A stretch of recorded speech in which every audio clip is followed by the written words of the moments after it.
Special intensive revision పేరిట SIR చేసి బంగ్లాదేశ్కి వెళ్ళి అక్రమంగా చొరబడి అక్కడ మమతా బెనర్జీ గాని ఇక్కడ ఇంకొకరు గాని అడ్డగోలుగా పొందినటువంటి ఆధార్ కార్డులను ఎలక్షన్ కార్డులని రోహింగ్యాలని గుర్తించి వాళ్ళ ఓటకు రద్దు చేస్తారనేటువంటి భయంతో ఓటమిని ముందే పసిగట్టి కాంగ్రెస్ ఆడలేక మధ్యలో ఓడినట్టు ఇప్పటి నుంచే ఎడుపు స్టార్ట్ చేసింది. This is very unfortunate.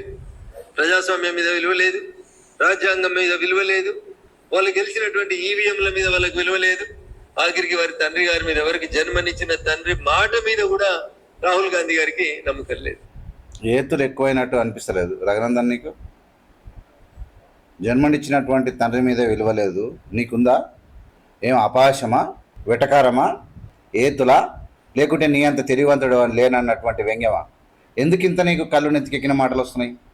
ఏమయ్యా, 11 ఏళ్ళ ఈ దేశాన్ని ఇరగదీస్తాం, కరగదీస్తాం, పాకిస్తాన్ని ఖతం చేస్తాం, పేదరికాన్ని ఖతం చేస్తాం, నిరుద్యోగాన్ని ఖతం చేస్తాం, ఒక్కరొకరి అకౌంట్లో మొత్తం కట్టలు మూటలు నింపుదామని వచ్చినట్టు ఏం ఉడగబెడుతున్నారు మీరు?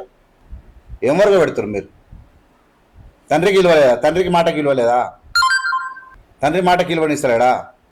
ఇట్లా అయిపోయింది. మరి నువ్వు త్యాగమూర్తి వైపు, నువ్వు నరేంద్ర మోడీ మొత్తం రక్తం ఇచ్చినటువంటి కుంభమా మీది. మీ తాత ముత్తాతలు మొత్తం రక్తం దారవచ్చిన దేశానికి మొత్తం మీ కట్టలే తింటారు అందరూ. అంతగానం ఎగిసి పడకు. ఏమయ్యా, నువ్వు రోహింగ్యాలను రాకుండా 400 కిలోమీటర్లు కట్ట కడితే ఆపుతున్నారు నిన్ను. మాట్లాడు చూద్దాం ఏందో. మీ నాన్ననే కదా 1989లో ఈవీఎంలు తెచ్చింది. అవును, మీ నాన్ననే కదా ఈ దేశాలకి కంప్యూటర్ విప్లవం తెచ్చింది అని చెప్తావు కాదా? నిజమా కాదా చెప్పు, అది కూడా చక్కగా చెప్పు. ఈ దేశానికి కంప్యూటర్ను పరిచయం చేసింది రాహుల్ గాంధీ గారా, రాజీవ్ గాంధీ గారా? ఈ దేశానికి కంప్యూటర్ విప్లవాన్ని తీసుకొచ్చింది రాజీవ్ గాంధీ గారు కాదా? టెక్నాలజీని ఆయన బోధపడేలా చేసింది రాజీవ్ గాంధీ గారు కారా? ఇలా కంప్యూటర్ టెక్నాలజీని మంచి వాళ్ళ చేతిలో ఉంటే బాగానే ఉంటుంది, ఈవీఎంలో తప్ప అంటలేం. ఈ దేశంలో అధికారంలో ఉన్నటువంటి బీజేపీ వాళ్ళ మీద నమ్మకం లేదు. మీరు ప్రజాస్వామ్యంలో ప్రజల కోసం ఏం చేయట్లేదు. మీ యొక్క ప్రభుత్వాలను కూల్చుతున్న తీరు, దొంగలను ఉండబోయి మీ పార్టీలో మీ దొడ్లో కట్టేసుకుంటున్న తీరు, మీ ఈడీ సిబిఐలను వినియోగిస్తున్నటువంటి తీరు, భయభ్రాంతులకు గురి చేసి అన్ని పార్టీల ఏ పార్టీలను జైల్లో పెట్టిరా మీరు? ఏ పార్టీలను జైల్లో పెట్టిరు మీరు? మీరు చాలా మోసానికి పాల్పడుతున్నటువంటి మోసగాళ్ళు.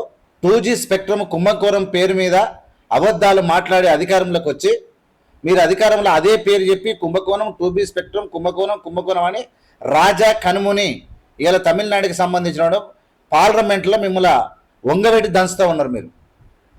అదే సుప్రీంకోర్టు చెప్పింది, వాళ్ళు ఎలాంటి తప్పు చేయలేదు, ఎక్కడ కుంభకోణం జరగలేదని. ఆ అబద్ధాలతోనే మీరు అధికారంలోకి వచ్చారు.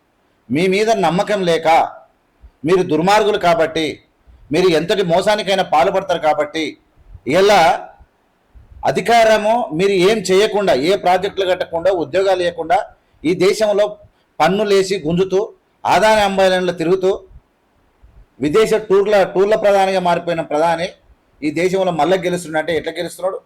ఎవరిని బతుకులు మార్చడానికి గెలుస్తున్నాడు? ఎవరిని బతుకులు మార్చారు మీరు? ఎవరికి ఉద్యోగాలు ఇచ్చారు? పీక తినేది తప్ప మీరు పెట్టింది ఏం లేదు కదా. అందుకనే అనుమానం వచ్చి చూస్తే ఇలా ఫేక్ ఓట్లతోటి మీరు ఏమైనా చేయగలరు. మిమ్మల్ని ఇలా ప్రజలకు మీ వాస్తవ రూపం, మీ ముఖ స్వరూపం, మీ పద్ధతి, మీ ముఖాన్ని బయట పెడితే తప్ప ప్రజలు మిమ్మల్ని అర్థం చేసుకోలేరు. జై శ్రీరామ్ పేరు చెప్పి, హిందుత్వం పేరు చెప్పి, పాకిస్తాన్ పేరు అయిపోయింది, మీ పని అయిపోయింది. ఇక రోహింగ్యాల పేరు కూడా అయిపోతుంది. ఇక ఏం మిగలదు మీకు ఇలా శ్రీరాముడు గుడి కట్టినటువంటి స్థానంలో గల్లంత అయిపోయారు మీరు. అయోధ్యలో మీరు గల్లంతు, మీకు సెంటిమెంట్ ఏం లేదు. రేపు హైదరాబాద్లో కూడా మీరు గల్లంతే. మీరంతా ఏతులు వాడాల్సిన అవసరం కూడా ఏం లేదు. సరే చాలా మాట్లాడుతున్నావు కదా, మాట్లాడు. నేను టెక్నాలజీ వాడితే తప్పు కాదు. ఇక్కడ టెక్నాలజీని వాడితే మేము బాధపడతలేమన్నా. టెక్నాలజీ కాదు, మీరు చేస్తున్నటువంటి దోపిడీ అంటే దొంగతనం. మీరు ఏమైనా చేయగలరు. మీరు ఇలా రేవంత్ రెడ్డి గారు ఇంతకుముందు ఒకసారి చెప్పారు, 50 లక్షల ఈవీఎంలు మన దేశానికి కొంటే ఇంకా 30 లక్షలు మాత్రమే వినియోగంలో ఉన్నాయి, ఇంకా 20 లక్షల ఈవీఎంలు ఏడున్నాయి చెప్పు రఘునందనరావు. దానికి ఆన్సర్ చెప్పు, నువ్వు దానికి ఆన్సర్ చెప్పు అంటున్నా. అంటే మీరు ఎంతటి మోసానికన్నా పాల్పడతారన్నటువంటి అపనమ్మకం మీ మీద ఏర్పడ్డది, మీ మీద నమ్మకం లేదు. ఇలా జాగ్రత్త పడకపోతే ఈ దేశాన్ని నాశనం చేస్తారన్న ఉద్దేశంతో రాహుల్ గాంధీ గారు కంకణం కట్టుకొని పనిచేస్తూ ఉన్నారు. మీ గురించి ప్రజలు మొత్తం చెప్తా ఉన్నారు కాబట్టి ఇలా ఈ విషయానికి వచ్చి మీ మోసాలు మొత్తం బయటపడతాయి. మాట్లాడు. వహిస్తున్న రాయబరేలీనే చూసుకుంటే అందులో 2000 డౌట్లు, 2 లక్షల ఓట్లు డౌట్ఫుల్ ఓట్లు నేను మాకు కనిపిస్తుంది. ఇట్లా వచ్చినావురా? 2 లక్షల ఓట్లు రాహుల్ గాంధీ గెలిచినటువంటి రాయబరేలీలో 71,977 ఫేక్ అడ్రస్లు ఉన్నాయి దాంట్లో. ఈ పంచాయతీ మొదలైన తర్వాత మా కార్యకర్తలను పంపి డోర్ టు డోర్ మేము అడ్రస్ ఎంక్వైరీ చేయాలి. అంటే రాహుల్ గాంధీ వల్ల మీకు కూడా సిగ్గొచ్చింది అన్నమాట. రాహుల్ గాంధీ ఏం మాట్లాడుతూ ఉన్నారు? ఈ రాష్ట్రంలో ఈ దేశంలో ఎన్నికల కమిషన్ సక్రమంగా పనిచేయట్లేదు, మేము అడిగిన ప్రతి ప్రశ్నకు నరేంద్ర మోడీకి అనుకూలంగా చెప్తా ఉన్నారు, మేము బాధ్యతాయుతంగా సర్వస్వతంత్రంగా ఉన్నటువంటి ఎన్నికల కమిషన్ ఇలా అధికార పార్టీకి దాసోహం అంటున్నట్టు కనబడతా ఉంది. కాబట్టి దొంగ ఓట్లను వేరువేయాలి, ఒక వ్యక్తి ఒకే ఓటు అనే నిదానంతో ఉండాలి అని చెప్తున్నాడు. రాయబరేలీ కనిపెట్టమను. ఇలా రాయబరేలీ కాదు, దేశం మొత్తం చెప్తున్నాడు రాహుల్ గాంధీ. నువ్వు రాయబరేలీ తీసుకొచ్చినావు కదా, దేశం మొత్తం మీద ప్రక్షాళన జరగాలి, దొంగ ఓట్ల ప్రక్షాళన జరగాలి, మోసం ప్రక్షాళన జరగాలి, మీ ఆటలు కట్టియాలి. మీరు ప్రాజెక్టులో ఇలా 1948లో 47లో స్వాతంత్రం వస్తే 52 మధ్య రాజ్యాంగం కుదుటపడితే అమలులోకి వస్తే 65 నుంచి 70 మధ్యలోనే, అంటే కనీసం 15 ఏళ్లనే కొన్ని వేల ప్రాజెక్టులు కట్టింది దేశానికి సంబంధించినటువంటి కాంగ్రెస్ పార్టీ. ఏం గట్టి పాటు చేసిరు మీరు? ఏం చేసిరు? ప్రజల నాలుకలు కట్టిరు మీరు, ప్రజల గొంతుకు ఉడితారు కట్టిరు మీరు. ఏందా మీ పాలన? ఏం పాలన చేస్తూ ఉన్నారు మీరు అంటున్నా? ఏమన్నా ఈ దేశ ప్రజలకు ఉపయోగపడేనా? తాకట్లు కాకపోతే అయిపోయింది మీ పని. పాకిస్తాన్ పని మీ యుద్ధానికి, ఇందిరాగాంధీ చేసిన యుద్ధానికి, మీ యుద్ధానికి తేలిపోయింది. 95,000 మంది సైనికులను మోకాళ్ళ మీద నిలబెట్టుకున్నది ఇందిరాగాంధీ పాకిస్తాన్ సైనికులను యుద్ధం చేసి. యుద్ధం అంటే అది ట్రంప్ ట్వీట్ పెడితే మూసుకొని కూర్చునేది కాదు యుద్ధం అంటే. ఇలా మీరు మాట్లాడుతున్నారు, అయిపోయినాయి మీ ఆటలు. మీ యొక్క ప్రజలకు భద్రత ఎంతగానో ఉంచుతారో, మీరు ఎంత సేవ చేస్తారో అనేది పుల్వామా దాడిలో తేలిపోయింది. అసలు జమ్మూ కాశ్మీర్లో మొన్న పహల్గామ్లో జరిగిన దాడితోటి మీ కథ తేలిపోయింది. మీరు ప్రజలు 26 మంది చచ్చిపోతే మీ యొక్క ఏడిపోయింది, మీ కథ ఏంది, మీరు ఎట్లా ప్రజల కోసం స్పందించారు అనేది మీ జాతకమే ప్రజలకు అర్థమైపోయింది. ఇంకా అంతగానో మీరు సించుకోవాల్సిన అవసరం లేదు. మీకు అడ్రస్ ఉండేది కూడా చాలా కష్టమే ఉంది. 71,977 అడ్రస్లు. అసలు ఆ అడ్రస్ లో ఆ ఓటర్లు లేనటువంటి మేము ఐడెంటిఫై చేసినాం. ఇవాళ మేము కూడా ఎన్నికల కమిషన్ కి రాహుల్ గాంధీ ఎన్నికను క్యాన్సిల్ చేయమని రిప్రజెంటేషన్ ఇవ్వబోతా ఉన్నాం. ఎందుకంటే నేనేమంటాను, నువ్వు ఎవరికి చెప్తున్నావు? నీదే కదా దేశం, మీరేగా ప్రధాని. ఎన్నికల కమిషన్కు ఈ రాహుల్ గాంధీని క్యాన్సిల్ చేద్దాం, ప్రధానమంత్రిని క్యాన్సిల్ చేద్దాం. రెడీ మేము. రాయబరేలీలో రాహుల్ గాంధీని క్యాన్సిల్ చేద్దాం, ఈ దేశంలో ప్రధానమంత్రిని క్యాన్సిల్ చేద్దాం, మొత్తానికి మొత్తం మళ్ళీ పెడదాం ఎలక్షన్లు, ఎలక్షన్లు పెడదాము, ఓట్ల ప్రక్షాళన జరగని. దానికి మీరు సిద్ధమా? నక్కజిత్తుల మాటలు వద్దు, డైరెక్ట్ సిద్ధమా నువ్వు చెప్పు. రాయబరేలీ ఓట్లు నేను వెలికితేది కాదు, ఈ దేశంలో అణువణువు జాలొచ్చి అణువణువు జల్లెడబట్టి ఇలా ఫేక్ను తీసేయమంటున్నాడు రాహుల్ గాంధీ. రాహుల్ గాంధీకి జతగట్టండి, మీరు రాహుల్ గాంధీని ప్రోత్సహించండి, రాహుల్ గాంధీకి సపోర్ట్ చేయండి. అట్లా కాకుండా రాహుల్ గాంధీని నోటితోని ఇలా సమర్థించినట్టు చేసి నొసరితోని ఎక్కిరిస్తారా? చేయండి, తెలుసుకుంటారు ప్రజలు ఏందో మీ సంగతి. ఓట్లు డౌట్ఫుల్ ఓట్లు కనబడ్డాయి మాకు ఓటర్ లిస్ట్. అరే ఎవరిని చెప్తున్నావా నువ్వు? 71,977 ఫేక్ అడ్రస్లు కనబడ్డాయి అక్కడ. కొత్తగా ఓటర్లను ఎలక్షన్స్ కంటే ముందు జాయిన్ చేసిన ఓటర్ల సంఖ్య 92,747 మాస్ గా అక్కడ ఓటర్లని యాడ్ చేసిర్రు రాయబరేలీ కాన్స్టిట్యున్సీ. సరే నేనేమంటాను అంటే, అబద్ధాలకు తెలంగాణ రాష్ట్రంలో రఘునందకు మించినోడు ఎవరు లేడు. చెప్పేది శ్రీరంగ నేతలు, చేసేది దోసేది గుడిసెలు అన్నట్టు ఉంది నీ పని. నీ సంగతి ఏంది, నీ భూ స్కామ్లు ఏందనేది అప్పుడు బయటపడదు. ఆ మధ్యలో చెప్పేది బహిరంగ సభలలో అట్లా చేసేది మాత్రం డబ్బులు కావాలి. అయ్యా ఈయన కూడా ఎన్ని ఓట్లు కనిపెట్టిన. నేనేమంటున్నానంటే, రాయబరేలీలనే కాదు, వాయనాడులో కాదు, ఈ దేశంలో ఉన్న 543 పార్లమెంట్లో కానీ, లేకుంటే ఈ దేశంలో ఉన్నటువంటి 4,700 పైన ఉన్నటువంటి అసెంబ్లీ స్థానంలో అన్నిట్లో ఓట్ల ప్రక్షాళన జరిగిన తర్వాత ఎన్నికలకు పోదాం. మీకు దమ్ముందా? రాహుల్ గాంధీని తీసుకొచ్చి ఊరికే 70,000 60,000 రాహుల్ గాంధీ ఇన్ని రోజులు ఎడవండిరు మీరు? రాహుల్ గాంధీ అడిగింది కాబట్టి ఇక తెల్లారిందా మీకు? ఇన్ని రోజులు ఎడవండిరు అంటే 11 సంవత్సరాలు అధికారంలో ఉంటే సరిపోతలేదా? ఇంకా కావాలనా? 52,000 ఫేక్ బర్త్ సర్టిఫికెట్లను తీసుకొచ్చి ఓట్ ఎన్రోల్మెంట్ జరిగింది రాయబరేలి. ఆన్ రికార్డ్ గా ఒక భారతీయ జనతా పార్టీ ఎంపీగా మీ నాయనమ్మ ప్రాతినిధ్యం వహించిన మెదక్ పార్లమెంట్ సభ్యుడిగా కొంచెం ఓవర్ చేయకు. మీ నాయనమ్మ నేను చెప్తున్నట్టే ఈ దేశంలో కాదు ఎవడు కూడా ఇందిరాగాంధీ గోటికి కూడా సరిపోరు. మీరంతా వ్యంగ్యం కాదు. ఈ దేశ మాజీ ప్రధాని ఆమె. రెస్పెక్ట్గా మాట్లాడు. మీ నాయనమ్మ మా నాయనమ్మ ఏమో నీకు 2 పొంకనాల మాటలు వచ్చినంత మాత్రాన నువ్వు వీరుని సూర్యుడు నువ్వే అనుకుంటున్నావు. మరి అంత వ్యంగ్యం అవసరం లేదు. విశ్వాసం లేదు ఆఖరికి. మరి మీ నాయనమ్మ మీద ఉన్నదో లేదో నాకు తెలియదు కానీ మీ నాయనమ్మ నేనేమో మరి ఆయన నాయనమ్మ పోతే మీ నాయనమ్మ మీద ఉంటుందా విశ్వాసం? ఇవేం మాటలే రఘునందన్? ఏం తెలివితేటలు ఎక్కువ మాట్లాడుతారా ఎట్లా మీరు? ఈ ప్రపంచానికే ఈ ప్రపంచంలో ఒక అత్యంత పవర్ఫుల్ మహిళగా ప్రజెంట్ అయింది ఆమె. ఆమె ఈ దేశాన్ని ఎక్కడి నుంచి ఎక్కడికి తీసుకొచ్చింది నీకు తెలుసా? ఏంది భారతదేశానికి స్వాతంత్రం వచ్చినప్పుడు ఈ దేశ పరిస్థితి ఏంది? ఇలా తయారుగా అయిన మోడీని ఓడిపెట్టుడు కాదు. అన్నీ రెడీగా ఉన్నాయి. జిఎస్టీ చేయాలి, మందులు చంపాలి, ప్రైవేట్ చేయాలి, బ్యాంకులు ఖతం చేసిరు, సంస్థలు ఖతం చేసిరు, నాశనం చేసి కూర్చున్నారు. ఈ దేశానికి కింద ఉద్ధరించినట్టు పొంకనాలు కొడుతున్నారు. బ్రిటిష్ వాడు వదిలిపెట్టిపోయిన తర్వాత ఈ దేశం పరిస్థితి ఏంది? వ్యవసాయం ఎట్లుండే, ప్రాజెక్టులు ఎట్లుండే, విద్య ఎట్లుండే, విద్యుత్ ఎట్లుండే, ఆనాడు ఆకలి కేకలు ఎట్లుండే? మీరేనా ఒరగా చేసుకొచ్చింది ఈ దేశాన్ని ఉద్ధరించిన వాళ్ళు?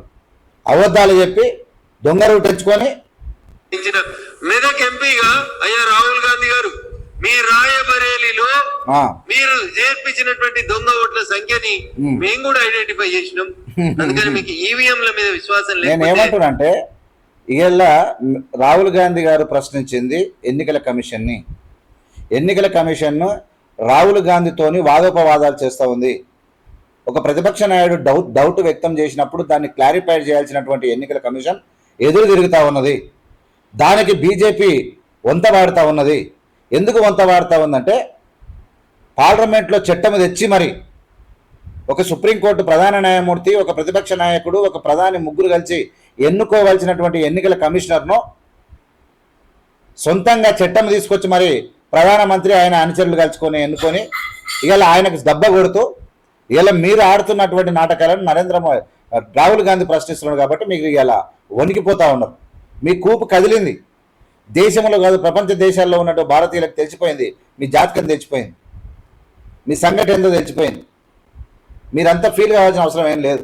దయచేసి వెంటనే రాజీనామా చేయండి. చేస్తాడు. నేను ఏమంటానంటే Rahul Gandhi is demanding dissolve the government of India. Then we should make the correction in all the world, throughout all the corners of India. Voter list we have to make correction. Then we will go to the election. Then the people will decide who will become the Prime Minister of India. అప్పటిదాకా చూద్దాం. రాహుల్ గాంధీని చేయమని నువ్వు సాగు తప్పి ఏదో కన్నులోట పోయి MLA 1000 ఓట్లతోని ఇక్కడ సాగు తప్పి గెలిచి అక్కడ ఏందో ఆ టీఆర్ఎస్ పట్టించుకున్నందుకు గాలి కొట్టుకొచ్చిన నువ్వు కూడా చాలా మాట్లాడవచ్చు. ఎనడా నువ్వు గెలిచింది? అప్పుడు చూద్దాం ఏది పాలు ఏది నీళ్ళనే చూద్దాం. మాకు వయనాడులో కూడా ఒక డౌట్ ఉంది మొన్నటి ఎలక్షన్ మీద. 93,499 మంది ఒకటే కమ్యూనిటీకి రాసిరు మీరు అక్కడ. 93,400 నిజంగా నువ్వు ఎవరు రాసిరు? మేము రాహుల్ గాంధీ రాసుకున్నాడు. మరి మేము రాసుకుంటే మరి మీ ఎన్నికల కమిషన్ మీరు ఒరగబెట్టినటువంటి మీరు ఏరి కోరి పార్లమెంట్లో బిల్లు తెచ్చినటువంటి ఎన్నికల కమిషన్ ఏం చేస్తుందా? మీ ఎన్నికల కమిషన్ ఏం చేస్తుంది? మరి మీరు రాసిరు అని చెప్తున్నాడు అంటే ఏమి గాలికి మాట్లాడేసి అయిపోతుందా? 99 మంది ఒక వర్గం ఓటర్లు ఓటేసి అక్కడ ప్రియాంక గాంధీని గెలిపించి వాళ్ళు ఎవరు ఓట్లేదు అనేది దేశ ప్రజలకు అర్థమైతే 93,499 మంది ఒకే వర్గానికి ఓటేసారు మొన్నటి ఎన్నికలలో, వయనాడు ఎన్నికలలో. మాకు కూడా డౌట్ ఉంది. బెంగాల్లో డైమండ్ హార్బర్ అనేటువంటి కాన్స్టిట్యున్సీ మమతా బెనర్జీ అల్లుడు అభిషేక్ బెనర్జీ గారు ప్రాతినిధ్యం వహించినటువంటి బెంగాల్ డౌట్ ఉంటే నువ్వు ఎవరికి చెప్తున్నావు? రాహుల్ గాంధీకి చెప్తున్నావా? ఎవరికి అప్పీల్ చేస్తున్నావు నువ్వు అని అడుగుతున్నా. whom you are appealing. Straightly, Rahul Gandhi appealing to the ECI of India. But the BJP government has been supporting to the ECI of India. But whom you are approaching, whom you are questioning, ఎవరిని అడుగుతావు? Diamond harbour అనేటువంటి concepts మీద మాకు అనుమానం వచ్చింది. అట్లే అఖిలేష్ గారు శ్రీమతి డింపుల్ గారు ప్రాతినిధ్యం వహిస్తున్న నియోజకవర్గం. అయితే డింపుల్ గారికి ప్రాతినిధ్యం వహిస్తున్న నియోజకవర్గం ఎవరు ప్రాతినిధ్యం అన్న వహించు. అఖిలేష్ గారు ప్రాతినిధ్యం వహిస్తున్నటువంటి నియోజకవర్గం కన్నౌజ్ గాని మైన్పూర్ గాని వీటిలలో కూడా దొంగ ఓట్లు చాలా వచ్చినట్టు మాకు డౌట్ వస్తుంది. నీకు డౌట్ వస్తుందా? నేను ఏమంటున్నా అంటే ఇక వచ్చినావు దారికి అంటున్నా, వచ్చినావు దారికి రా. రాహుల్ గాంధీ వేసినటువంటి ఉచ్చులో పడతా ఉన్నది బీజేపీ, రా అని అడుగుతా ఉన్నా. ఆల్రెడీ వణుకు స్టార్ట్ అయింది మీకు, ఆల్రెడీ వణుకు స్టార్ట్ అయింది. రాహుల్ గాంధీ వేసిన ఉచ్చులోకి వస్తున్నావు రా అని అడుగుతున్నా. నీకు డౌట్ వచ్చింది కదా, రైట్, డిజాల్వ్ చేయి, ఎన్నికల కమిషన్ చేంజ్ చేయి, లేదంటే గవర్నమెంట్ చేంజ్ చేయి, రా. ఇలా రాహుల్ గాంధీ ఇచ్చినటువంటి పిలుపు ఈ దేశాన్ని కుదిపేస్తున్నది. నరేంద్ర మోడీకి నిద్రపట్టని రాత్రులు గడుస్తూ ఉన్నాయి. ఇలా డౌట్ వచ్చిందంటే నాకు రాయబరేలీలో వచ్చింది, వయనాడులో వచ్చింది, డింపుల్ యాదవ్ కాన్స్టిట్యున్సీలో వచ్చింది, ఆడొచ్చింది, ఈడొచ్చింది. వస్తే అయిపోతుందా? చేయండి పని, చేపియండి మీ ఎన్నికల కమిషన్ తోటి, మార్చండి ఈ స్థితిగతులు. ఏం పబ్లిక్ ముందర చెప్పుడు కాదు. పట్టుకొని మేము ఒక కోటర్ని వెరిఫై చేస్తున్నాం. అరే 2 ఓట్లు పట్టుకొని నువ్వు లొల్లి పెడుతున్నావు కదా. 2 ఓట్లు పట్టుకున్నాడా? మేము 2 లక్షల ఓట్లు నీ నియోజకవర్గంలో ఐడెంటిఫై చేసినాం. నేను ఏమంటున్నానంటే నువ్వు 2 లక్షల ఐడెంటిఫై చేసినా ఎన్నికల కమిషన్దే తప్పు. రాహుల్ గాంధీ గారు 2 ఓట్లు పట్టుకొచ్చినా ఎన్నికల కమిషన్దే తప్పు. ఎన్నికల commission should work proper way. ఎన్నికల commission should run the elections clean and fair way. This is what we are asking. మేము అడుగుతున్నది ఏంది, నువ్వు చెప్తున్నది ఏంది? మేము అడుగుతున్నాం అదే కదా. మళ్ళీ ఇంకా వ్యంగ్యస్త్రాలు ఎందుకు, ఇంకా నాయనమ్మ ఏంది, తండ్రి ఏంది, మీ ఏతులు ఎందుకు? మీరు వాళ్ళ త్యాగాల ముందు మీరు ఎంత, వాళ్ళ త్యాగం ముందు మీది కత్యాన్ని ఎత్తా అంటున్నా. మీ త్యాగమూర్తులా నరేంద్ర మోడీ నువ్వు, లేకుంటే భోగమూర్తులా? కంప్లైంట్ పెట్టాలి సార్. ఎందుకు తీసుకొచ్చింది భారతీయ జనతా పార్టీ నాయకత్వంలోని ఎన్డీఏ ప్రభుత్వం అంటే దొంగోట్లను అరికట్టేందుకు, డూప్లికేషన్ ఆఫ్ ఓట్స్ ని ఎలిమినేట్ చేసేందుకు, ఒక వర్గానికి సంబంధించినటువంటి ప్రజలకి అడ్డగోలుగా చొరుబాటు చేసి ఈ దేశంలోకి వచ్చిన వాళ్ళకి ఓట్లు ఇస్తుంటే వాటిని అన్నింటిని ఆపాలనేటువంటి ఒక ఉద్దేశంతో సర్ అనేటువంటి ఒక కార్యక్రమం స్పెషల్ ఇంటెన్సివ్ రివిజన్ పేరిట ఈ దేశ ప్రజల ఓట్లని కాపాడేందుకు దొంగతనంగా ఈ దేశంలోకి చొరబడినటువంటి రోహింగ్యాలు బంగ్లాదేశీలకు ఇచ్చినటువంటి తప్పుడు ఓట్లను తీసేద్దామని చెప్పి ప్రయత్నం చేస్తాం. It is there in the Assam, it is there in the West Bengal, it is there in the Bihar. నేనేమంటాను అంటే 11 ఏళ్ళు అయ్యింది మీ బొంద మాటలు, మీ శాతగాన్ని శుద్ధ దరువు తప్పిన మాటలు ఎందుకు మాట్లాడతారా? 11 ఏళ్ళల్లో రోహింగ్యాలను పంపనీకే టైం సరిపోతలేదా, బలం సరిపోతలేదా, దమ్ము సరిపోతలేదా, శాతం అయితే లేదా? లేకుంటే పొంగనాలు కొట్టుకొని అబద్ధాలు ఇక మళ్ళా బట్టగాల్చి మీదేనికి అవకాశం లేదని చెప్పి ఆగిపోయిరా? మళ్ళీ పాకిస్తాన్ పేరు, మళ్ళీ హైదరాబాద్ ముస్లింల పేరు చెప్పి మళ్ళీ ఓట్లు అడగడానికి టైం సరిపోదని ఆగుతున్నారు. ఎందుకు ఆగుతున్నారు మరి? మీరు అనుకున్నారు కదా సరే అని ప్రోగ్రాం పెట్టిరు, రోహింగ్యాలను అడ్డుకట్టు చేస్తే ఎవడాపుతున్నాడు? రోహింగ్యాలు ఎదురుతారని భయపడుతురా? ఏమైతుంది?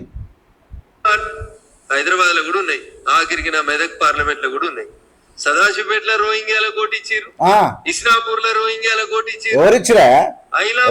ఐడెంటిఫై చేసినాం సుమారు 1000 దొంగోట్లను. నేను అడుగుతున్న 11 సంవత్సరాలుగా అధికారంలో ఉన్న మీరే ఎన్నుకున్న స్పెషల్ జీవో తెచ్చి ఎన్నుకున్నటువంటి ఎన్నికల కమిషన్ మీరు ఏం చేస్తున్నారు? రోహింగ్యాలకు ఇస్తే వాళ్ళు ఇచ్చిర్రు, మీరేం చేస్తున్నారని అడుగుతున్నా. రోహింగ్యాలకు కాంగ్రెస్ పార్టీ ఓట్లు ఇచ్చింది అనుకో, అప్పుడున్న ఎన్నికల కమిషన్ ఇచ్చింది అనుకో, మీ పారదర్శకమైనటువంటి ఎన్నికల కమిషన్ మీరు తెచ్చారు కదా, ఏడవంటుకున్నారు మీరు అని అడుగుతున్నా. అదే కదా రాహుల్ గాంధీ అడుగుతున్నది. మరి మీ కడుపు మంట ఎందుకు? ఇవి కనబడతలేవా రాహుల్ గాంధీ గారు? కనబడుతున్నాయి. అధికారంలో ఎవరున్నారు? కాంగ్రెస్ పార్టీ ఉంది. ఏడా కాంగ్రెస్ పార్టీతో చేయించారు. ఇంతకుముందు టీఆర్ఎస్ కూడా ఇట్లా ఆరోపణలు చేసింది. ఏమని? ఈవీఎంలు అంటే పల్లీల బట్టి ఏది పడితే అది మాట్లాడితే కాదు. స్టేట్ ఎన్నికల commission always controls by national ఎన్నికల commission. There is a link between both of them. They will follow rules and regulations the national ఎన్నికల commission which delivered by the national election commission. అక్కడ అది ఉంటుంది కదా, national ఎన్నికల commission state ఎన్నికల commission follow అవుతుంది కదా. ఎట్లా మాట్లాడుతావు? ఏదో ఇటు వచ్చిండు పండుగ కాబట్టి ఆ పండుగ కనబడతాడు మాట్లాడుకుంటూ పోతా ఉన్నావు. ఏమన్నా కానీ ఆడి నేను లాస్ట్కి 90,000 ఇక 70,000 2 లక్షలు నేను తెచ్చిన ఎవడా ఆపినమాట. 2 లక్షల ఓట్లను నా నా నా రాయబలేలు అట్లే ఉండాలి, మీ తీసేయమంటున్నారు Rahul Gandhi is demanding clean and fair elections. It is not in one constituency, throughout the India, in all constituencies. Tamper చేస్తున్నారని వారు అధికారంలోకి వచ్చే కంటే ముందు ఒకసారి ఎలక్షన్స్ లో వారు కొంతమంది ఎమ్మెల్యేలని రిజైన్ చేపించి పోటీ చేయించారు. కొన్ని టీఆర్ఎస్ గెలిచింది, కొన్ని టీఆర్ఎస్ ఓడిపోయింది. తర్వాత వాళ్ళు కూడా వాళ్ళ పద్ధతిని వాళ్ళ అవగాహనని మార్చుకున్నారు. కానీ కాంగ్రెస్ వాళ్ళ నాయకులలో పెద్ద పెద్దలు గెలిస్తేనేమో మంచి గెలిచిర్రు, ఈవీఎంలు మంచి అంటారు. ఓడిపోతే మాత్రం ఈవీఎంల మీద బురద చల్లి ప్రజలలో లేనిపోని అనుమానాలు రేకెత్తించేటువంటి ప్రయత్నం చేస్తారు. దీనికి అంతా కారణం వీళ్ళకి ఫండింగ్ చేసేటువంటి ఫారిన్ ఏజెన్సీస్ ఏవైతే ఉన్నాయో వాళ్ళు వీటిని ఫండింగ్ చేస్తూ నరేంద్ర మోడీ గారి నాయకత్వంలో ఈ దేశం. నేనేమంటా అంటే కనీసం మాట్లాడేటప్పుడు సిగ్గన్న ఉండాలి, శరమన్న ఉండాలి. మాట్లాడేటప్పుడు నువ్వు ఎంపీ అయితే అయి ఉండొచ్చు, కానీ ఇలా ఫారిన్ ఏజెన్సీస్ చేస్తూ ఉన్నాయి. మీరేం చేస్తున్నారయ్యా? ఈ దేశ ప్రజల హిందువుల కడుపు కొడుతురా? ఎట్లా వచ్చినాయి కొన్ని వేల కోట్లు మీ పార్టీ అకౌంట్లకు? ఎట్లా వస్తున్నాయి అంటున్నా మీ అకౌంట్లకు? కాంగ్రెస్ పార్టీ అకౌంట్లో ఉన్న డబ్బు ఎంత? ఒక కేసీఆర్ పార్టీ అకౌంట్లో ఉన్న డబ్బు లేదు, నేషనల్ పార్టీ. ఫారెన్ అంట, ఫారెన్. కనీసం సిగ్గుండాలనా? మరి ఎట్లా మాట్లాడతారో నాకు అర్థం కాదు. ఫారెన్ ఫండ్స్ వస్తున్నాయి, మీకేమో భారతీయుల ఫండ్ వస్తున్నది, మీకేమో భారత ఫండ్ వస్తుంది, కాంగ్రెస్కేమో ఫారెన్ ఫండ్ వస్తుంది. ఎందుకంటే మీరు నీతివంతులు కదా. అంతగానం ఫండ్ మీకెందుకు ఇస్తారు? మరి వాళ్ళు దొంగ కంపెనీలా? ప్రజలు మోసం చేయడం కోసం తీసుకుంటారా? ఏది మీ నీతి? ఆర్థిక వ్యవస్థ 11వ స్థానం నుంచి 3వ స్థానానికి ఎదుగుతుంటే, ప్రపంచంలో నరేంద్ర మోడీ గారి నాయకత్వం రోజు రోజుకి బలపడుతుంటే భారత ఆర్థిక వ్యవస్థను చిన్నాభిన్నం చేసేందుకు కొంతమంది ఈ దేశం మీద కక్ష కట్టినటువంటి దుర్మార్గులు, ఈ దేశం లోపల ప్రజల చేత మన్నన పొందలేనటువంటి వ్యక్తులు తీసుకొచ్చినటువంటి ఈ పంచాయతీ పైసల పంచాయతీ, ఈ తప్పుడు వార్తలు రాస్తున్నటువంటి కొన్ని ఏజెన్సీస్, కొన్ని ఇదంతా నేను చెప్తున్నా కదా. అత్యంత దౌర్భాగ్యం. ఏజెన్సీలు ఎవరుకున్నాయి? మీకున్నాయి. ఆదాని అంబానీలకు టీవీ పేపర్లు ఉన్నవా? ఇప్పుడున్న నేషనల్ మీడియా మొత్తం నరేంద్ర మోడీ గోధి మీడియా మారిపోయిందా? రఘునందన్, ఈ దేశ ఆర్థిక వ్యవస్థ పరిస్థితి ఏందో చెప్పవాయా? ఏంది పరిస్థితి? ఇలా ఏ స్థానం నుంచో ఏ స్థానంకి ఎదుగుతుందంట. మీరు చేసి ఎదుగుతుందా? ఏం సంస్కరణలు తెచ్చారు మీరు ఎదగనికే? ఏం సంస్కరణలు తెచ్చి ఏం వరకు పెట్టిరని ఎదుగుతుంది అంటే? దోపిడీ వల్ల తాను ఉన్న సొమ్మంతా తీసుకుపోయి గుజరాత్ ఎదిగితే దేశం మొత్తం ఎదిగినట్టు అనుకున్నావా? ఎట్లా? బ్యాంకులు మొత్తం గుజరాత్వే కదా, కాంట్రాక్ట్ మొత్తం గుజరాతే కదా, ఎయిర్ ఇండియా మీదే, రైల్వేస్ మీవే, ఓడర్ రైవులు మీవే, ఏంటి లేవు, బ్యాంకులు మీవే. ఏం కావాలి మీకు? ఇంకా గుజరాత్ ఒకటి ప్రపంచంలో ఎదిగితే అంత దేశానికి ఎదిగినట్టు చూపిస్తే అయిపోతుంది అనుకుంటున్నావా? ఎట్లా? డీప్ స్టేట్ పేరిట కుట్ర జరుగుతా ఉంది భారతదేశం మీద. సొరేన్ అనేటువంటి ఒక దళారి ఇగో ఇలాంటి వ్యక్తులతోనే మనము ఎలా ఉంటారంటే, రఘునందన్ అనే వ్యక్తి మామూలు అబద్ధాలకు తెరలేపడి, అబద్ధాలంటే ఏదో మంచి రాసుకొచ్చిండుగా ఫోన్లో పెట్టుకున్నాడు, చూస్తూ ఉన్నాడు, ఇక రాసుకొచ్చి దాని గురించి చెప్తా ఉన్నాడు, సొల్లు చెప్తా ఉన్నాడు. ఏమి లేదు అందులో. అంటే బట్ట కాల్చి మీద అబద్ధాలు మాట్లాడేసి రాపు అని పంపించినట్టు మనల్ని. సొరేన్ అనేటువంటి ఒక దళారి పైసలు ఇచ్చి దేశంలో ఉన్నటువంటి మీడియాను, సంస్థల్ని, ఏజెన్సీస్ ని ఖరాబ్ చేసి ఈ దేశ ప్రతిష్టను దిగజార్చేందుకు చేస్తున్నటువంటి కుట్రలో అయ్యా రాహుల్ గాంధీ గారు మీరు పావుగా మారిండ్రు. ఈ దేశ ప్రతిష్టను దిగజారు. నేను ఏమంటున్నా అంటే, నరేంద్ర మోడీ నేను ఆదాని అంబానీలను పెట్టుకొని ఇలా ఎన్డీటీవీ ఎవరిది?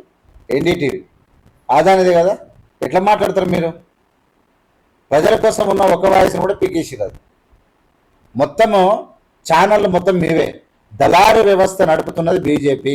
పెద్ద ఎత్తున దళారీ వ్యవస్థను నమ్ముకొని ఇలా భయభ్రాంతులకు గురి చేసి రాహుల్ గాంధీని ఒక్కరిని భయపట్టిస్తే, రాహుల్ గాంధీ మీద ఒకరిని బురద తలితే మనము యథేచ్ఛగా బతకొచ్చు అని చెప్పి 11 రాష్ట్రాల్లో ప్రభుత్వాలను ఊరగొట్టి దొంగ నాయకులను ఈడీ సిబిఐలను ప్రోత్సహించి భయపట్టించి ఒక్కరిని జైల్లో పెట్టకుండా తన దొడ్లో కట్టేసుకున్నటువంటి ఏకైక పార్టీ ఏదైనా ఉంది అంటే అది బీజేపీ పార్టీ. తన దొడ్లో కట్టేసుకున్నది. ఎవరిని కట్టేసుకోలే? ఎవరు తెలంగాణలో బొచ్చడి మంది పోయారు కదా, ఏపీలో బొచ్చడి మంది పోయారు కదా. ఏ పార్టీలో ఎవరు దొంగ అయినా పర్వాలేదు. మహారాష్ట్రలో అయితే అయిపోయాయి. అజిత్ పవార్ గిజిత్ పవార్ మొత్తం ఉన్న కాడికి పోయి బీజేపీలో జొర్రీరు. ఏకనాథ్ షిండే, ఈ షిండే, ఆ షిండే, ఈ షిండేలు అంతా కలిసి. మీది అడ్డదారే. మీది ఒక్క ప్రజలకు ఒక సన్మార్గం ఒకటి కనబడతలేదు మీ దాంట్లో. ఉన్నారు. దయించి ఫ్యాక్ట్స్ ఏందనే తెలుసుకోండి. దురదృష్టవశాత్తు నేను ఎంపీనైనా అంటే రాయబరేలి ప్రజలు ఆలోచించుకోవాలి. అలా ఏతులు ఎక్కువైనా లేవా?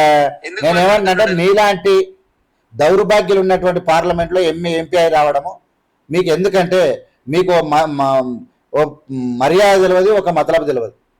మీకు ప్రజల పేదరికం తెలియదు, ప్రజల బతుకుల గురించి తెలియదు. మొత్తం బ్రాహ్మణ బనియా నిండిపోయి పార్లమెంట్ను మొత్తం గబ్బులేపి పార్లమెంటు ఓపెనింగ్ సన్నాసులను తీసుకొచ్చి రాష్ట్రపతిని పిలవకుండా అక్కడ మీరు చేసినటువంటి తంతు అందరికి తెలుసు.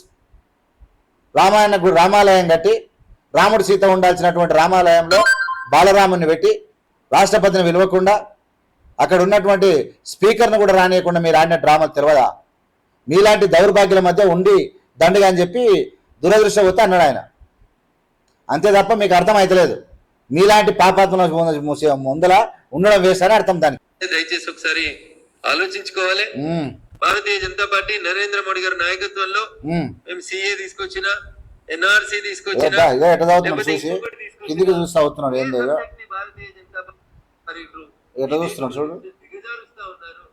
దయచి ఫ్యాక్ట్స్ ఏందనే తెలుసుకోండి. దురదృష్టవశాత్తు నేను ఎంపీనైనా అంటే రాయబరేలి ప్రజలు ఆలోచించుకోవాలి. అలా ఆయన మాట్లాడుతున్నటువంటి మాటలు ఏంది, ఎందుకు మాట్లాడుతున్నాడు అనేది దయచేసి ఒకసారి ఆలోచించుకోవాలి. నరేంద్ర మోడీ గారి నాయకత్వంలో సిఏ తీసుకొచ్చిన, ఎన్ఆర్సీ తీసుకొచ్చిన, లేకపోతే ఇంకొకటి తీసుకొచ్చిన, ఏ సబ్జెక్ట్ ని భారతీయ జనతా పార్టీ నరేంద్ర మోడీ గారి నాయకత్వంలో ఈ దేశ హితం కోసం చేసిన కాంగ్రెస్ పార్టీ రాహుల్ గాంధీ విదేశీయుల చేతులలో అక్కడ ఒక పావుగా ఏజెంట్ గా మారినటువంటి నీ బొందల మాటలు అవి. మీరు మాట్లాడకురా నాయన, సిగ్గుపోతుంది ఎవరికన్నా. ఎవడు విదేశీయుడు? ఈ దేశ ప్రజలను చంపుకుంటే మీరు విదేశీయుల సిగ్గు తప్పిన సన్నాసులారా. ఏమి జరుగుతుందో మణిపూర్లో? ఈ దేశ ప్రజలను కాపాడి పీకింది ఏమన్నది మీరు? చచ్చిపోతున్న గొంతులో ఏలు పెట్టి చూసిన దుర్మార్గులు మీరు. కొన్ని వేల మందిని పుట్టన పెట్టుకున్నారు. ఇంటర్నెట్ కరెంటు బంద్ చేసి ఉద్యమ నాయకుని కూడా గన్మెన్లు ఉండగా కూడా చంపేసిపోయారు దుర్మార్గులు మీరు. సిగ్గుండాలా మీకు మాట్లాడడానికే? ఎవరు నమ్ముతాడా మిమ్మల్ని? ఇంకా ఇలాంటి ఈ హైదరాబాద్ ఎంతో కొంచెం విలువలతో కూడుకున్నది. ఇది నిజాం పరిపాలన కాలంలో ఉన్నది కాబట్టి హైదరాబాద్లో ఉన్న అంత కాలంతకులు లేరు. ఉత్తర భారతదేశం లోపల చాలా కాలంతకులు మొత్తం ఇదే పని మీద ఉంటారు. నరమేధం సృష్టిస్తుంటే విదేశాల టూర్లు ఎంజాయ్ చేసి నరేంద్ర మోడీ కొన్ని వేల మందిని పుట్టన పెట్టుకున్నటువంటి పాపాత్మలు మీరు మాట్లాడుతారు. జమ్మూ కాశ్మీర్ పహల్గామ్ జమ్మూ కాశ్మీర్లో కాల్చిపోతే సిగ్గు లేదు మీకు. మళ్ళీ దేశభక్తి గురించి విదేశాల గురించి మాట్లాడుతారు. ఈ దేశంలో చాలా ఉరగబెట్టారు మీరు అని. వీళ్ళు పనికిరానటువంటి చెత్త చేస్తుంది మీరు. దురదృష్టం. చరిత్ర చెప్పాలంటే మీకు తెలియదు కాదు. జవహర్లాల్ నెహ్రూ గారు ఓటు రాకున్నా కానీ ప్రధానమంత్రి అయ్యాడు. అది కాంగ్రెస్. నేనేమంటున్నానంటే నీకు బుద్ధి జ్ఞానం ఉంటే ఈ మాట మాట్లాడవు. ఆయన ఓటు రాకున్న ప్రధాని కావడానికి నీకు జ్ఞానం ఉంటే నువ్వు మాట్లాడవు అంటున్నా. మీరు మనుషులే అయితే ఏతులు పడరు. మీరు మనుషులే అయితే ఏతులు పడరు అంటున్నా. ఆ రోజు భారతదేశానికి స్వాతంత్రం ఎప్పుడు వచ్చింది? మన ఓటు హక్కు ఎప్పుడు ఇంప్లిమెంట్ అయింది? బ్రిటిషర్లు వెళ్ళిపోయిన తర్వాత ఓటు రాకముందు ఎలా ఉండాలి? దానికి ఒక సిస్టమ్ ఉంది, దానికి ఒక పద్ధతి ఉంది. నిన్ను పిలిచేసేదా నరేంద్ర మోడీని పిలిచేసేదా? ఆనాడు స్వాతంత్ర పోరాటంలో ఎవరు కొట్లాడిరో, ఆనాడు మహాత్మా గాంధీతో ఎవరు కలిసి ఉన్నారో, ఆనాడు దేశ అభివృద్ధి కోసం ఎవరైతే బాటలు వేయాలనుకున్నారో, ఎవరి కుటుంబం అయితే త్యాగాలు చేసి తమ సర్వ ఆస్తులను దారబోసిందో ఆ కుటుంబం నుంచే ఆయన జవహర్లాల్ నెహ్రూ అయ్యాడు. నువ్వేమో చెప్పాల్సిన అవసరం ఏం లేదు. ఓటు హక్కు వినియోగం అవన్నీ రావాలి కదా. స్వాతంత్రం వచ్చింది, అవన్నీ ఇచ్చుకునే వరకు ఉండాలి కదా. తాత్కాలిక ప్రధాని అయితే ఉండాలి కదా. అనుకుంటే దొంగోట్లతో గెలిచిందని ఇందిరమ్మను కోర్టు శిక్షిస్తే ముఖం ప్రజలకు చూపెట్టలేక నెత్తి మీదకి వెళ్ళి కొంగు కప్పుకొని బయటకు పోయి దేశానికి కొంగు కప్పింది. ఏతులకి కొంగు కప్పి అంటే ఇట్లా మాట్లాడితే మర్యాద ఉండదు. రఘునందన్ దేశానికి కొంగు తప్పిన సిగ్గుండాలి కదా నీకు. నువ్వు నువ్వు పండ్లు పడుతున్నావు, ఏడుస్తున్నావా నవ్వుతున్నావా? నువ్వు ఇట్లా మాట్లాడితే ఏంది అర్థమైంది? నువ్వు ఏడుస్తున్నట్ట నవ్వుతున్నట్ట నాకు అర్థమవుతలేదు. ఎవరిని కొమ్ము కట్టి మాట్లాడుతున్నావు? కోర్టు ఏం శిక్ష ఇచ్చింది? ఎట్లా శిక్ష ఇచ్చింది? ఇందిరాగాంధీ దొంగ ఓట్లతో కాదు గెలిచింది. ఆనాడు ఎన్నికల ఓట్లకు వచ్చే ఎన్నికల కమిషన్ ఉంటుంది కదా, ఆ ఎన్నికలలో ఒక ఎన్నికల అధికారిగా పనిచేసిండు. అంటే ఎవరంట? ఇందిరాగాంధీతోని, అంటే ఇందిరాగాంధీ పిఏగానో ఇందిరాగాంధీ గుమస్తాగానో దేనికో పనిచేసినటువంటి ఒక వ్యక్తి ఎన్నికల అధికారిగా పనిచేసిండు అని చెప్పి, ఒక మనిషి పనిచేసినంత మాత్రాన ఎన్నికలు మారిపోవు, ఓట్లు వేపియరు, దానికి ఒక ఎన్నికల కమిషన్ ఉంటుంది. అంటే ఇందిరాగాంధీకి దగ్గరైన వ్యక్తి ఎన్నికల డ్యూటీలో పాల్గొనడని చెప్పి వాళ్ళు అప్పుడు ఆమెను రద్దు చేయడానికి ప్రయత్నం చేశారు. అది నిజమని తెలియదు. అది ఎవరైనా సరే ఎప్పుడైతే పార్టీలకు సంబంధించిన వ్యక్తులు ఎన్నికలలో ఉండకూడదు, అది తెలిసో తెలియక జరిగింది. అది కోర్టు ఆ నిర్ణయం తీసుకుంది. కానీ ప్రజల కొంగు కప్పిందంటే ఏం బరితెరింపు మాటలా? లేకుంటే ఏమన్నా ఎవడేమని అనుకుంటున్నావా? ప్రజల కొంగు కప్పడమేందా? ఈ దేశ ప్రధానాన్ని పట్టుకొని, అది కూడా అది పవర్లో ఉండగా దుర్మార్గుల చేతుల రక్తం తర్పణం చేసినటువంటి ఒక మహోన్నతమైన వ్యక్తిని పట్టుకొని కొంగు కప్పిందంటవా? సిగ్గుండాలగా మాట్లాడడానికే. ఎమర్జెన్సీని తీసుకొచ్చింది, ప్రజల కళ్ళు కప్పింది. ఇది మీ కాంగ్రెస్ చరిత్ర. ఎవరిని కళ్ళు కప్పలేదు. ఎమర్జెన్సీలా మీలేక ఆదాని అమ్మన్లకు దోసిపెట్టినట్టు ఎమర్జెన్సీలా ఈ దేశ సంపద ఎవరిని అయ్యేకి దోసిపెట్టలే, ఆదాని అమ్మన్లకు దోసిపెట్టలే. ఎయిర్పోర్ట్ లోనికి, ఓడర్ లోనికి, రైల్వే లోనికి, బిఎస్ఎన్ఎల్ లోనికి, బ్యాంకు లోనికి రాసియలే ఎమర్జెన్సీలా.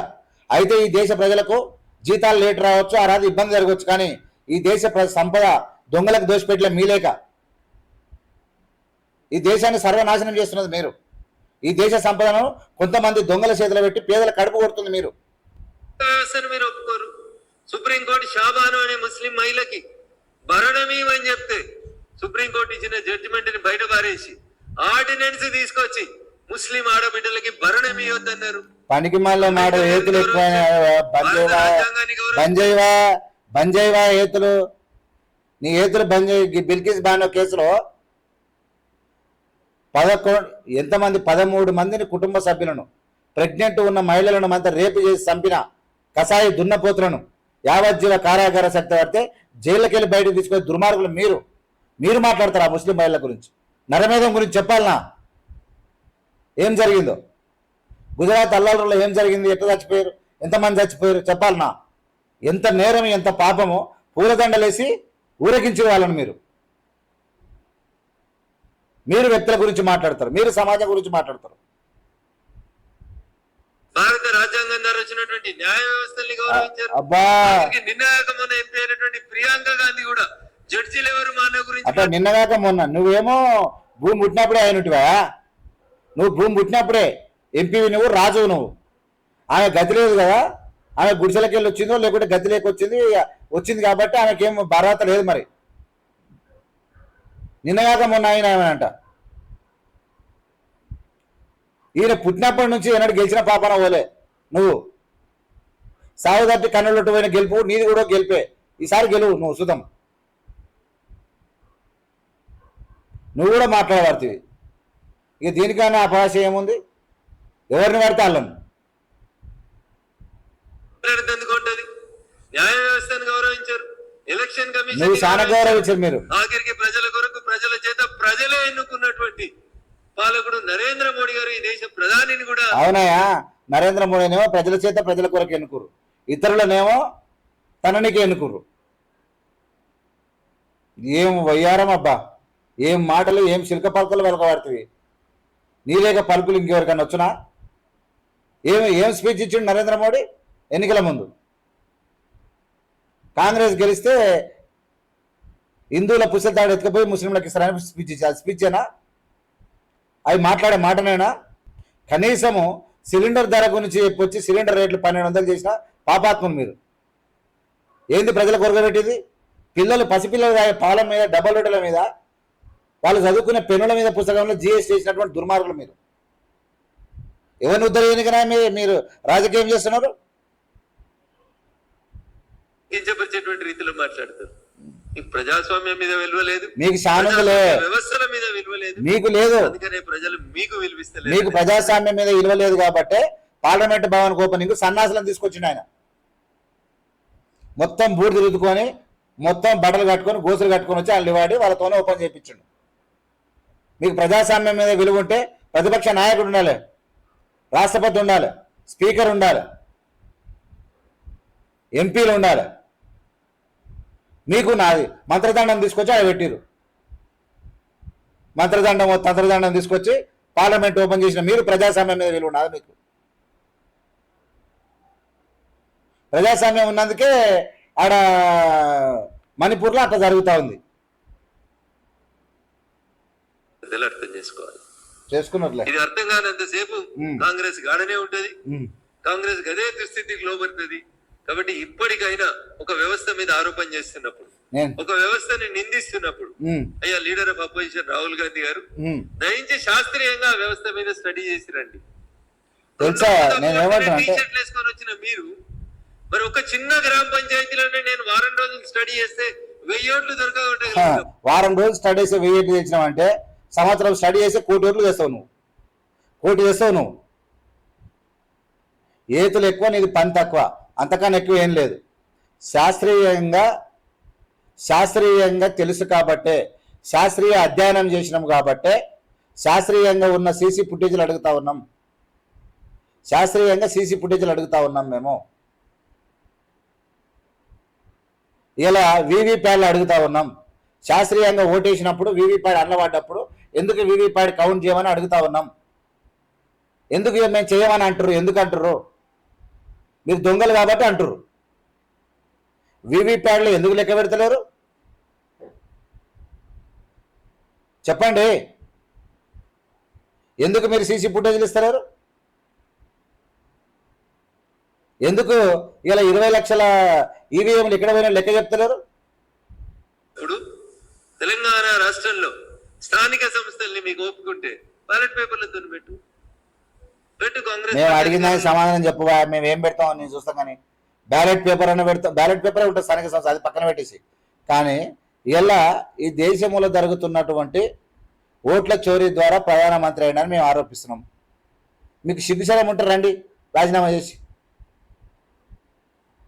లెక్కలు చూపించినాం, మీరు కూడా చూపించారు కదా. ఇన్ని తప్పుడు లెక్కలు వాయనాడులు ఉన్నాయన్నారు కదా, అది రాయబరేలు ఉన్నాయన్నారు కదా, అవన్నీ తీసేసి డిజాల్వ్ చేసి మళ్ళీ పెట్టరు. రాష్ట్రం సంబంధించిన ఎన్నికలే కదా, వెంటనే పెట్టు, బ్యాలెట్ పేపర్లతో పెట్టు. क्या कुछ खाने का मन हो रहा है? लेज मंगवा ले और कुरकुरे भी मंगवा लेता हूँ. तो एक काम कर को ఇవన్నీ నాకు నచ్చుతలేవు అంటే చక్కగా రాయబరేలు రాజీనామా చేయి, బ్యాలెట్ పేపర్లతో ఎలక్షన్లకు పోదాం. ప్రజలు ఇచ్చేటువంటి తీర్పును అప్పుడు ఆలోచిద్దాం. కాబట్టి దయించి మీకు విశ్వాసం లేదని ప్రజాస్వామ్యాన్ని మీరు అవమానపరిచేటువంటి రీతిలో ప్రజాస్వామ్యం మీద నమ్మకం లేని వాళ్ళు మీరు, ప్రజాస్వామ్యాన్ని అపహాస్య పాలు చేస్తున్న మీరు, 11 రాష్ట్రాల్లో ప్రభుత్వాలు కూల్చినటువంటి దుర్మార్గులు మీరు, పార్టీలను నాశనం చేసింది మీరు. శివసేన ఎవరో బాల్ ఠాకరే పెట్టిండు, ఏకనాథ్ షిండేకి పోయింది పార్టీలను కూడా మింగిరు. ఇలా మీరు చెప్తారు తమిళనాడులో పార్టీ పోయింది, అన్నా డిఎంకే ఎక్కడ పోయిందో తెలియదు, అకాలీదళ్ ఎక్కడ పోయిందో తెలియదు పంజాబ్లో. అంటే పార్టీలను కూడా అక్రమంగా మింగినోడు ప్రజాస్వామ్యాన్ని కూలీ చేస్తున్నది మీరు. ఎంపీలను మింగిరు, రాష్ట్రాల్లో ప్రభుత్వాలను కూలగొట్టిరు, పార్టీలను కూడా మింగేసారు. మీరు ప్రజాస్వామ్యం గురించి హితబోధ చేస్తా ఉన్నారు మళ్ళా. మీరా మునగాళ్ళంటే కోసం నరేంద్ర మోడీ గారి ప్రభుత్వం పనిచేస్తుంది. నిష్పక్షపాతంగా ఎన్నికలు జరగాలని కోరుకుంటున్నాం. మరి ఈవీఎంలను ట్యాంపర్ చేసేదంటే కర్ణాటకలో కాంగ్రెస్ ఎట్లా గెలవనిస్తుంది బీజేపీ? ఎన్నికలు జరిగినప్పుడు ఆ రాష్ట్రంలో బీజేపీ అధికారంలో ఉంది కదా. ఒకవేళ ఈవీఎం ఏమంటారంటే మీకు అడ్రస్ గల్లంత కావాల పరిస్థితి. ఆడ 40% మీరు కమిషన్లు వసూలు చేసి నాశనం చేస్తే బీజేపీ ఒక సీటు కూడా గెలవద్దు. కానీ ఎంపీ ఎలక్షన్లు గెలిచినాయి కదా, ఎంపీ ఎలక్షన్ కాంగ్రెస్ కన్నా బీజేపీ ఎక్కువ గెలిచిందాడ, కాంగ్రెస్ కన్నా బీజేపీ ఎక్కువ గెలిచిందాడ. అది అర్థమవుతలేదు మీకు అసలు ఆ సోర్సే లేదు, మీ మీద నమ్మకం లేదు ఎవరికి. కేసీఆర్ కొన్ని సీట్లు ఎందుకు ఓడిపోతాడు బై ఎలక్షన్స్ లోపల? కేసీఆర్ ఓడిపోయినా మీరైతే గెలిచారు కదా. ఎన్నలేని 8 ఎంపీలు వచ్చినాయి కదా, ఎన్నలేని 8 ఎమ్మెల్యేలు వచ్చినాయి కదా. సాలిడ్గా అది ఎట్లుంటది అంటే అది ఒక కథ ఉంటుంది ఇక. అధికారాన్ని ఎట్లా కోల్పోతాడు? కాబట్టి మనం గెలిస్తే ఈవీఎంలు మంచి. అసలు నేను ఏమంటున్నా అంటే మీ మీద మీరు ప్రజాస్వామ్యం మీద నమ్మకం ఉన్న వ్యక్తులు కారు. మనుషులు మంచోళ్ళు అయితే అన్ని మంచివే, కానీ మీరు దోపిడిగాళ్ళు. మీరు ఈ దేశ ప్రజలను నాశనం చేయడానికి వచ్చారు. సెంటిమెంట్ రగిలిచ్చి కొంతమందిని ప్రోత్సహించి మీడియాను ఈ దేశ ప్రధాని 11 ఏళ్ల మీడియాతోని ప్రెస్ మీట్ పెట్టలేదా? అందుకు మేమే నమ్మకం లేదు. ఒక్క ప్రెస్ మీట్ కండక్ట్ చేయని ప్రధానమంత్రి ఈ దేశంలో ఈ ప్రపంచంలో ఎవరు లేరు, నరేంద్ర మోడీ తప్ప. 11 రాష్ట్రాల ప్రభుత్వాలను కూల్చి బీజేపీ అధికారంలోకి తెచ్చుకోనికి ప్రయత్నం చేసిండు. కాబట్టి మీ మీద నమ్మకం లేదు. మణిపూర్ లాంటి స్టేట్లలో అక్కడ ఉన్నటువంటి ఆ గుట్టలలో ఉన్నటువంటి ఎండి బంగారం ఇనుము లాంటి ఖనిజాలను తవ్వుకోనికే అక్కడున్న ప్రజలను ఎలగొట్టడానికి మారణ హోమం సృష్టించారు. మీరు ఉద్యమ నాయకులను చంపేశారు. ఇంటర్నెట్లో కరెంటు బంద్ చేసి హోమ్ మినిస్టర్ ముఖ్యమంత్రి ఎక్కడ పోయారో తెలియని పరిస్థితి, ఆయన డీజీపీ ఎక్కడ పోయారో తెలియని పరిస్థితి. మొత్తం 1000 మంది చచ్చిపోయినాక ఇప్పటికి కూడా ఇంకా ఆరలేదు. మిమ్మల్ని ఎవరు నమ్ముతారు చెప్పు? ఇంకా దారుణమన్నా మీకు గుర్తుండాలి, ఇందిరాగాంధీ ఓడిపోయినప్పుడు చెప్తుంది ప్రజల్ని ఫూల్స్ అంటది ఆమె. ప్రజలను ఫూల్స్ అనలే. చిల్లరగాళ్ళు ఎవరైతే ఇందిరాగాంధీని అపహాస్య పాలు చేసిరో వాళ్ళని అన్నది. నన్ను తక్కువ అంచనా వేసి నన్ను ఇట్లా మాట్లాడిన వాళ్ళందరినీ దే ఆర్ ఫూల్స్ అన్నది. ప్రజలను అంటారా? ఏమన్నది? గరీబ్ హటావో దేశ్ బచావో అన్నది. ఖానా కపడా మకాన్ అనే నినాదం తీసుకొచ్చింది. ఖానా కపడా మకాన్ అనే నినాదం తీసుకొచ్చింది. అన్న బలరనిచ్చింది, గొర్రెనిచ్చింది, ఎడ్లనిచ్చింది, బావులనిచ్చింది, విద్యుత్తునిచ్చింది, వైద్యులు ఏమేమో చేసింది ఆమె ప్రజలను అంటదంట.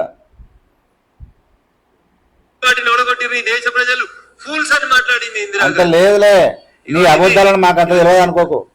అందుకని దయచేసి కాంగ్రెస్ పార్టీ పెద్దలకి, ఈ దేశ ప్రజలకి మేము సవినయంగా చేసేటువంటి అప్పీల్, నిజం నిద్ర లేచేసరికి అబద్ధం ప్రపంచాన్ని చుట్టూ అదే మీరు చుట్టూ నరేంద్ర మోడీ అదే చేసిండు. నిజం నిద్రలేసరికి నరేంద్ర మోడీ ప్రపంచాన్ని చుట్టొచ్చిండు, అందుకనే గెలిచిండు తప్ప గుజరాత్లో ఏమో చేసినట్టు ఏం చేయలే. దొంగలంతా మొత్తం గుజరాత్లో చేరిరు అంతే, ఈ దేశాన్ని దోసుకున్న వాళ్ళు. అదే జరిగింది.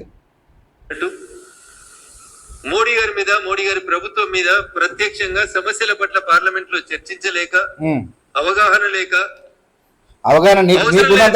తీసుకొని వచ్చి అనవసరంగా ప్రజాస్వామ్య వ్యవస్థ లోపల చీప్ గా దిగజారిపోవద్దని 125 సంవత్సరాల చరిత్ర కలిగినటువంటి కాంగ్రెస్ పెద్దలకి, లీడర్ ఆఫ్ అపోజిషన్ కి ఈ సందర్భంగా నేను సవినయంగా. నీకంత సీన్ లేదులే కానీ 160 సంవత్సరాల చరిత్ర కలిగినటువంటి కాంగ్రెస్ పార్టీ వాస్తవం. కొన్ని 1000 కోట్ల 1000 ప్రాజెక్టులు కట్టింది వాస్తవం. ఈ దేశాన్ని నిర్మించింది వాస్తవం. అన్ని తయారుగా అయినాక ఈ దేశాన్ని మింగుతున్నది మీరు వాస్తవం. అంతే తప్పిస్తే ఇంకో అంతకన్నా ఎక్కువ ఏం లేదు. ఇక నువ్వు రాహుల్ గాంధీకి ఏం తెలియదు అనుకుంటే నీ మూర్ఖత్వం. నీకు మాటలు వస్తాయనుకుంటే మీకన్నా ఎక్కువ మేము మాట్లాడగలం. ఇంకా అది నీ ఇష్టం. ఇక అది మార్చుకోమని చెప్పదలుచుకున్నాను. చెప్పినావు. Thank you. ఇక రోహింగ్యా గురించి చెప్తాడు. మంచి ప్రశ్న అడిగాడు. చాలా మంచి ప్రశ్న.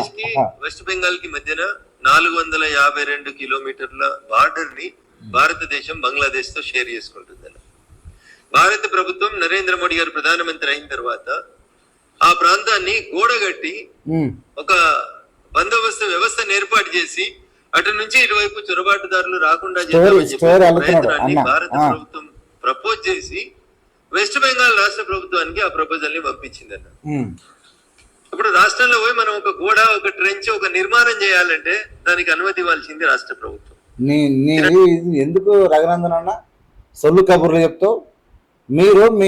మీరు రోహింగ్యాలు వచ్చి ఈ దేశాన్ని నాశనం చేస్తున్నారు, ఈ దేశంలో తీవ్రవాదాన్ని పెంచి పోషిస్తున్నారు, ఈ దేశాన్ని హైదరాబాద్లో నిండిపోయారు అని చెప్పి కదా మీరు అధికారంలోకి వచ్చింది. హైదరాబాద్ ఓల్డ్ సిటీలో మొత్తం వాళ్ళే ఉంటారని కదా. 11 ఏళ్లలో ఎంతమందిని బయటకు పంపించారు మీరు? ఫస్ట్ ఈ దేశంలో ఉన్న రోహింగ్యాలను బయటకు వెళ్ళగొట్టడానికి మీ దాని ప్లాన్ ఏంది? దానికోసం మీ ప్రయత్నం ఏంది? నువ్వు గోడ గురించి మాట్లాడుతున్నావు. గోడ వచ్చిపోయేతోళ్లకు, కానీ ఆల్రెడీ వచ్చిన వాళ్ళ సంగతి చెప్పవా? ఈయన గోడ కడతానంట, వద్దనదంట. మీరు గజ వణికిపోయారంట. మేము నమ్మాలి. మీ అమిత్ షా కరెక్ట్ మాట్లాడతారు, నువ్వు కరెక్టే, మన అందరు కరెక్టే. మీరు ప్రజలు పిచ్చోళ్ళు. మళ్ళీ చెప్తున్నా, దేశ ప్రజలందరికీ తెలవాలి కాబట్టి. ఏం తెలుస్తుంది? మమతా బెనర్జీ ముఖ్యమంత్రి అయినప్పటి నుంచి నరేంద్ర మోడీ గారు కేంద్ర ప్రభుత్వం సైన్యం పంపించినటువంటి బంగ్లాదేశ్ భారతదేశం మధ్యలో గూడగట్టాలన్నటువంటి వాదనని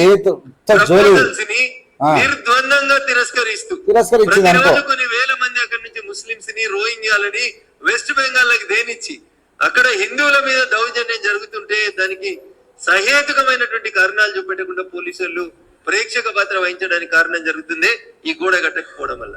ఇది రఘునందన్ రావు సొంత కవిత్వం. చాలే, బంద్ చేయి, నీ బుర్రకథ అంతా బంద్ చేయి. నీ కథంతా ప్రజలు విన్నారు. గోడ కట్టుడు కాదు, మీరు రోహింగ్యాలు భారతదేశంలోకి వస్తూ ఉన్నారు, వాళ్ళని ఇరగదీస్తాం, కరగదీస్తాం, CAA, NRA, IRC, ERC, ORC అన్నీ తెచ్చారు కదా, ఏమైంది? దాని రిజల్ట్ ఏంది? కట్టురు గోడ. మమతా బెనర్జీ చేతులకు తాళ్ళు ఏది బేడి వేసి కట్టురు. ఏం చేసిరు మీరు? 11 నెలలలో మీరు ఇరగదీసింది ఏంది? ఏం చక్కగా చేసిరు? పొంగనాలే. ఇప్పుడు మళ్ళీ మీ జీవితంలో మళ్ళీ బీజేపీని మళ్ళీ గెలవకుండా చేసిరు మీరు, అంతే. మళ్ళీ పాకిస్తాన్ పేరు చెప్పిన నమ్మరు, హైదరాబాద్లో ఈ రోహింగ్యాల పేరు చెప్పిన నమ్మరు. ఇక ఎందుకంటే మీకు 11 ఏళ్ళు 15 ఏళ్ళు అవకాశం ఇచ్చారు. ఏమన్నా చేసేది ఉంటే చేయరు. ఇక మళ్ళీ దీని గురించి మాట్లాడకూరు. ఇక చూసే ఉండండి. ఏవిఎం మీడియా లైక్ చేసి, షేర్ చేసి, సబ్స్క్రైబ్ చేసి ప్రజలకు పంపాల్సిందిగా విజ్ఞప్తి చేస్తూ, థ్యాంక్ యూ సో మచ్. జై భీమ్.